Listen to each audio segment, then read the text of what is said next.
Hello বন্ধুরা, কি অবস্থা সবার? চলে আসলাম নতুন আরেকটি ভিডিও নিয়ে। আমরা ইতিমধ্যেই রকস্টারের ফার্স্ট লুক দেখে ফেলেছি মেগাস্টার শাকিব খানের জন্মদিনে। এখন আমি কথা বলতে চলেছি রকস্টার সিনেমার কাস্টিং নিয়ে। মূলত কোন কোন চরিত্র রকস্টার সিনেমায় অভিনয় করতেছে সেই বিষয়টাই বিস্তারিত আলোচনা করা হবে এই ভিডিওতে। চরিত্রগুলোর মধ্যে রয়েছে মেগাস্টার শাকিব খান, সাবিলা নূর, পান্থ কানাই, রোজি সিদ্দিকী, তানজিয়া জেড, মিথিলা। প্রথমে আসা যাক মেগাস্টার শাকিব খানকে নিয়ে। ফার্স্ট লুকে মেগাস্টার শাকিব খানকে যেভাবে দেখানো হয়েছে, মনে হচ্ছে শাকিব খান নতুন এক অ্যাভাতারে হাজির হচ্ছে এই রকস্টার সিনেমায়। তার যে রকস্টার লুক, স্টাইল, অ্যাটিটিউড আমরা পোস্টারে দেখতে পেরেছি, মনে হচ্ছে মেগাস্টার এবার সকল রেকর্ড ভাঙতে আসছে।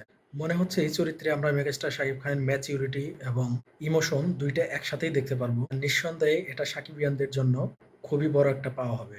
বিগত কয়েক বছর ধরে মেগাস্টার শাকিব খান নিজেকে শুধু প্রমাণ করেই চলেছে। এই যে একের পর এক তুফান, বরবাদ, তাণ্ডব, মানে নিজেকে ভেঙে প্রমাণ করার যে চেষ্টাটা, বিভিন্ন চরিত্রে নিজেকে মানিয়ে নেওয়ার যে বিষয়টা, সেটা একমাত্র মেগাস্টার শাকিব খানকে দ্বারাই সম্ভব। তবে দেখা যাক রকস্টার সিনেমায় director Ajman Rasu megastar Shakib খানের কাছ থেকে কতটা আদায় করে নিতে পারেন। এরপর আসা যাক সাবিলা নূরের কাছে।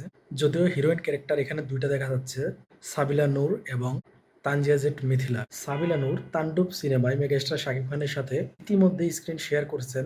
তবে সেখানে সাবিলা নূর নিজেকে প্রমাণ করার মতো খুব বেশি স্পেস পায়নি। তবে যতটুকু স্পেস তিনি পেয়েছেন, সর্বোচ্চ চেষ্টা করেছেন নিজেকে প্রমাণ করার জন্য। সবাই জানি সাবিলা নূর আমাদের টেলিভিশন এবং ওয়েবের খুবই পরিচিত একটা মুখ। যতটুকু ধারণা করা যায়, সাবিলা নূর রকস্টারের লিড হিরোইনের ক্যারেক্টারে থাকবে। তার যে ন্যাচারাল অ্যাক্টিং, এটা রকস্টার একটা বাড়তি মাত্রা যোগ করবে। এরপর আলোচনা করা যায় তানজিয়া মিথিলার চরিত্রটা নিয়ে। তানজিয়া মিথিলা আমাদের মিস ইউনিভার্স বাংলাদেশ মডেল এবং অভিনেত্রী। তার গ্ল্যামারাস এই সিনেমায় নতুন মাত্রা যোগ করবে। তবে সবচাইতে বড় একটা প্রশ্ন থেকে যাবে, সেটা হচ্ছে শাকিব খানের সাথে তানজিয়া মিথিলার কেমিস্ট্রিটা কেমন হবে। তাকে হয়তো খুবই স্টাইলিশ এবং পাওয়ারফুল একটা চরিত্রে আমরা দেখতে পারবো এখানে। যদি স্ক্রিন প্রেজেন্স ঠিকঠাক থাকে, তবে আশা করা যায় যে তানজিয়া মিথিলা এই সিনেমায় নতুন একটা ডাইমেনশন সৃষ্টি করবে। এরপর আসি অভিজ্ঞতার ঝুলি তারিক আনাম খান স্যার। এর আগে রাজকুমার সিনেমায় তার ন্যাচারাল অ্যাক্টিং আমরা দেখতে পেরেছি। তিনি থিয়েটার থেকে সিনেমা সব জায়গায় যে কোনো চরিত্র ন্যাচারালি হ্যান্ডেল করতে পারেন।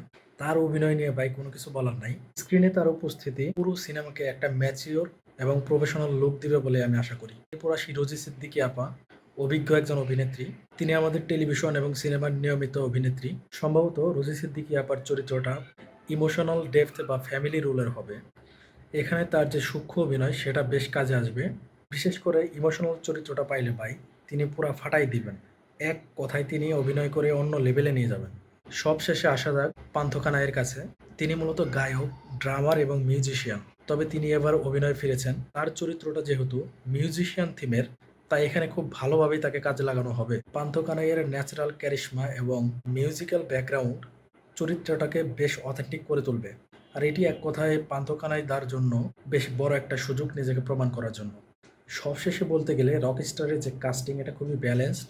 একদিকে মেগাস্টারের মেগা পাওয়ার, তরুণ প্রজন্মের সাবিলা নূর এবং তানজিয়া মিথিলা, অন্যদিকে তারিক আনাম খান এবং রোজি সিদ্দিকী আপা, এদের যে অভিজ্ঞতা, সাথে আছেন আমাদের পান্থ কানাইদা। তিনি তো এখানে মিউজিক্যাল ফ্লেভার যোগ করছেন।